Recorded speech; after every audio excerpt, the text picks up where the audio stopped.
Good morning. অনেক সময় মনে হয় যে যারা আমার খুব কাছের তারা কেন বদলে যাচ্ছে, তাদের আমাকে দেখলে হাসিটুকু কেন মুছে যায়, আমি কি পাকা ধানে তাদের মই দিয়েছি, তাই না? আসল কারণ হলো আপনার যখন উন্নতি হচ্ছে একটু একটু করে, তারা তত ইনসিকিউর হতে থাকে। তাদের ভেতরে না পাওয়া, না কিছু অ্যাচিভ করার যন্ত্রণা কুড়ে কুড়ে খায়, এবং সেটাই হিংসারূপে বেরিয়ে আসে।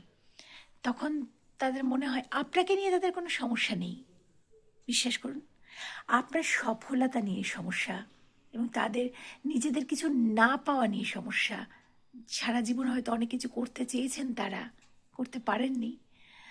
আহ, সেটাই তখন ওরকম একটা ইনসিকিউরিটি রূপে, যেটাকে আমরা বলি হিংসা, হিংসা রূপে বেরিয়ে আসে। যদি ভালো লাগে অনেক অনেক শেয়ার করবেন, অনেক অনেক কমেন্টস করবেন।